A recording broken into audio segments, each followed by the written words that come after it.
In this video, we will explore all the individuals who were executed in March. We'll dive into their crimes, their final words, and the last meals they requested before facing their fate. Welcome to Crimes Unearthed. 1. Brad Sigman. Brad Sigman, a ruthless killer, paid the price for his crimes on the 7th of March 2025, after spending 23 years in prison. Sigman, who murdered David and Gladys Lark in 2001, was one of the last death row inmates to be executed by firing squad in South Carolina, a method rarely used and not seen in the state for 15 years. Sigman and his ex-girlfriend, Rebecca Barr, had been in a 3-year relationship. However, in 2001, when Rebecca decided to end the relationship and move back in with her family, Sigman couldn't accept her rejection. He began stalking her, obsessing over the breakup and planning revenge. Sigman plotted to break into the Barber family home, tie up her parents, and force Rebecca to talk to him. However, when his friend Eugene Stroop refused to participate, Sigman went ahead alone. The next morning, he broke into the Lark household and viciously attacked David and Gladys with a baseball bat, striking them repeatedly in the head until they died.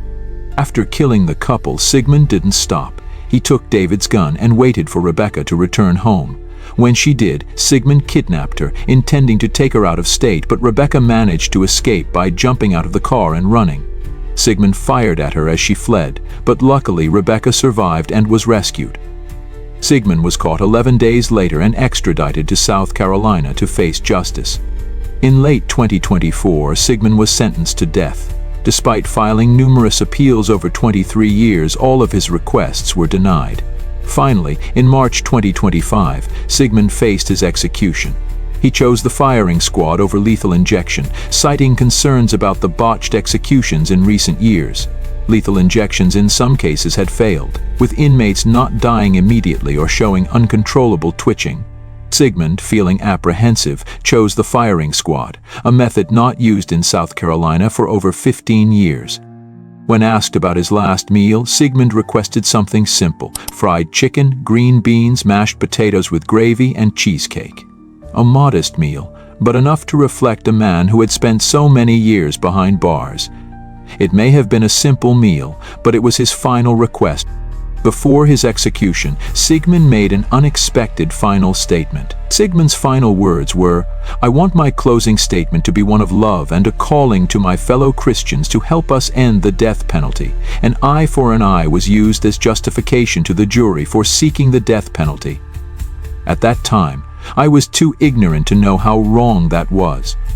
On the 7th of March 2025, the death of Brad Sigman not only marked the end of a life filled with crime, but also served as a reminder of the consequences of unforgivable actions. Sigman paid for his crimes, but could his final words change the perception of the death penalty? 2.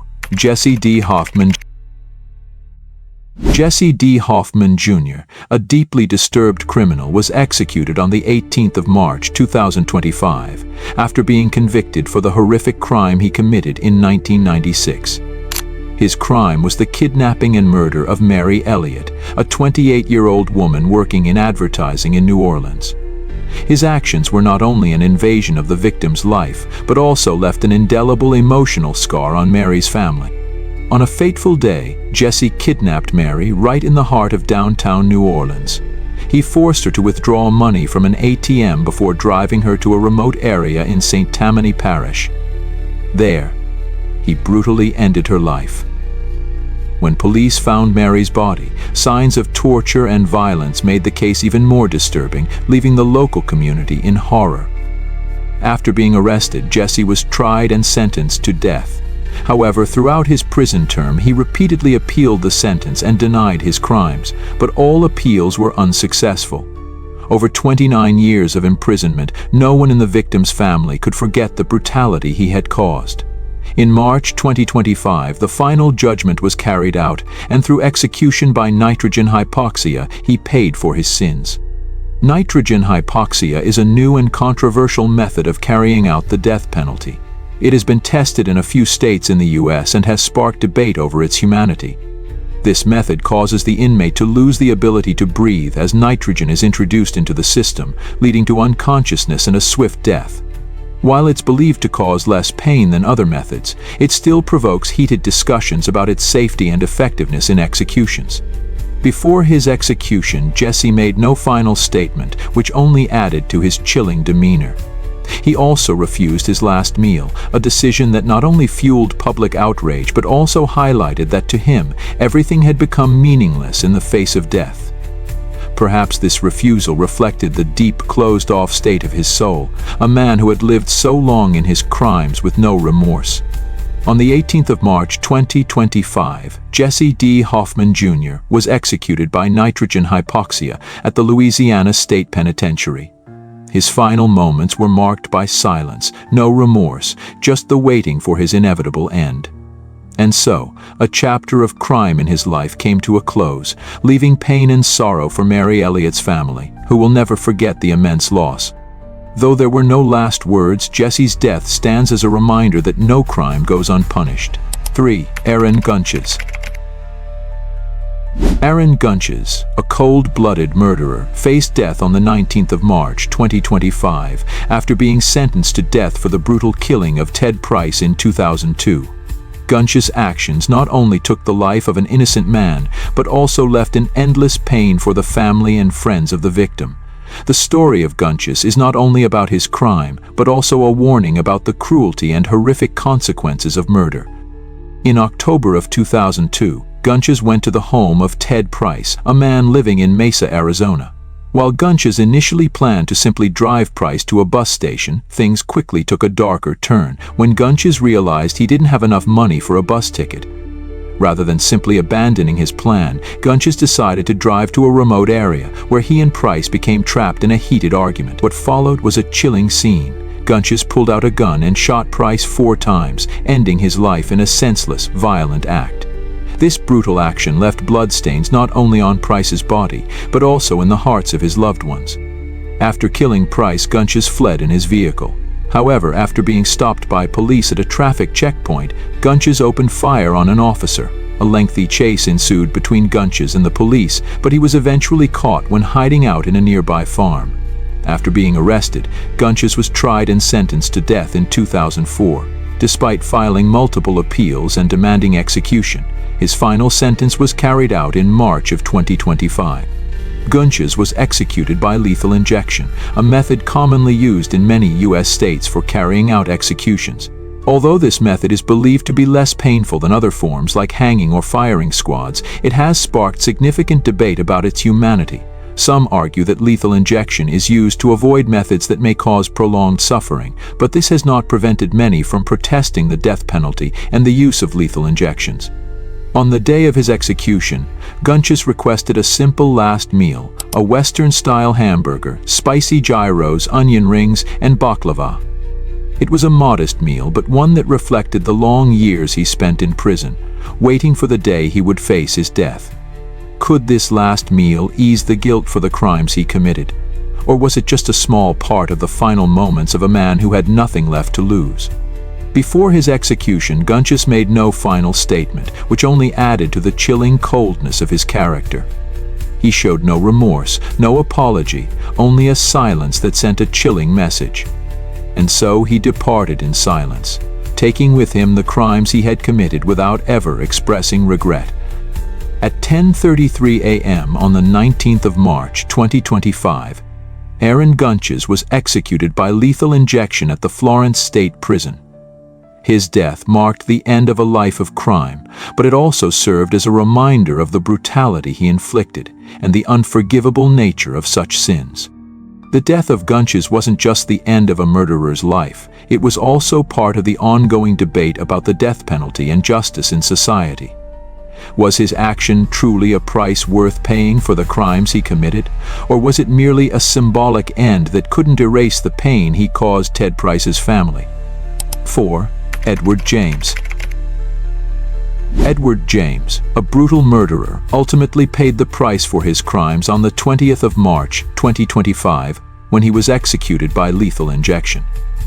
In 1993, Edward James committed a horrific crime that left many people horrified when he murdered 9-year-old Toni Nooner and her grandmother, Elizabeth Ann Dick, in a violent and incomprehensible attack.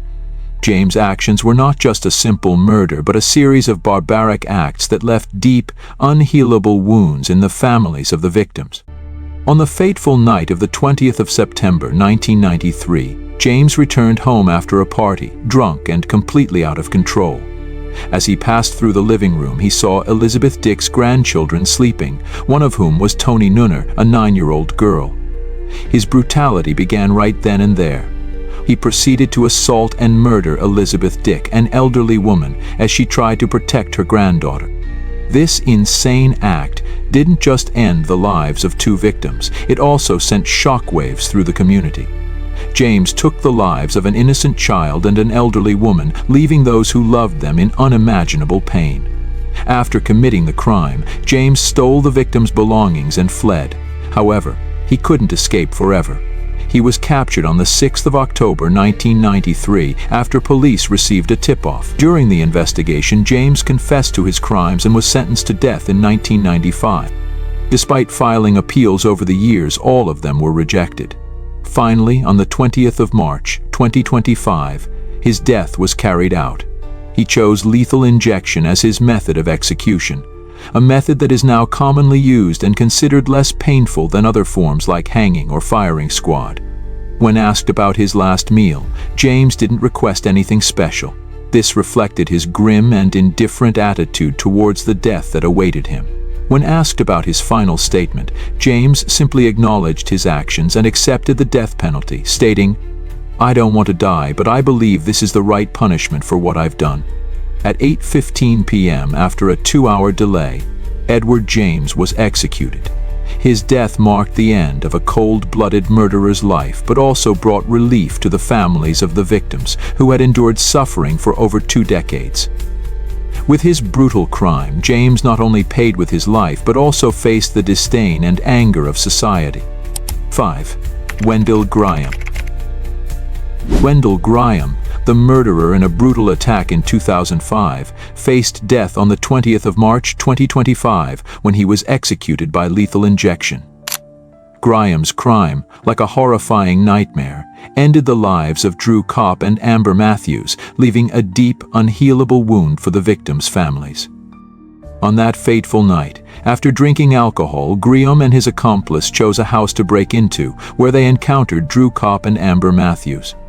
What followed was an unimaginable series of brutal crimes. Drew Kopp, the man of the house, tried to negotiate to protect himself and his loved ones, but he had no chance. Gryom struck first, shooting Drew, killing him instantly. But the pain didn't stop there. Amber Matthews, Drew's friend and the one protecting the children in the house, was attacked when she tried to shield a baby. She was shot in the back and head, dying instantly. After committing the murders, Gryom and his accomplice fled the scene, but they were captured shortly after. During the trial, Gryom was sentenced to death for the murders and brutal attacks.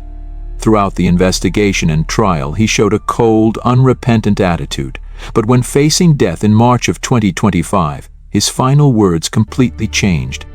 Gryom was allowed to request a last meal, and his choice was relatively simple but still special: a supreme pizza, vanilla ice cream, and Coca-Cola. These foods could symbolize a past life, simple moments of comfort that he might remember before facing his final punishment.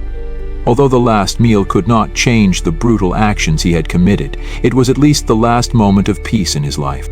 When asked about his final words, Gryom gave a heartfelt apology, a late remorse for his actions. His last words were, "I apologize to everyone for the harm I have caused. I deeply regret having instilled that hatred in your hearts. I sincerely regret what I did, not only because it brought me here, but because I can't even imagine the trauma, pain, and suffering I caused to the victims and their families.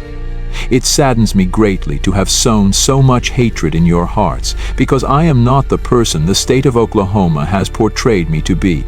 These apologies, though an expression of remorse, cannot undo the suffering he caused. They cannot ease the pain of the families, nor can they bring back the lives of Drew and Amber.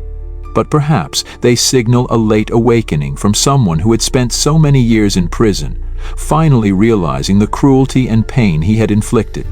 On the 20th of March 2025, after being administered lethal injection, Wendell Gryom died at the Oklahoma State Penitentiary. His death marked the end of a cold-blooded murderer, but it also served as a reminder of unforgivable crimes and the necessity to face the consequences of brutal actions. With the death of Wendell Gryom, a dark chapter in his life came to an end. He paid for his crimes, but more importantly, his story will always serve as a reminder of the consequences of brutality and the need to take responsibility for one's actions. These executions are not just the deaths of murderers, but also stories filled with emotion and reflection. The methods of execution, though they have changed over time, continue to spark debates and provoke strong reactions from the victims' families. Is the death penalty truly fair and humane, or is it merely a form of revenge that society applies to address crime? These thoughts will undoubtedly continue to be debated in the future, as the death penalty remains a sensitive and complex topic in the legal and ethical systems of many countries.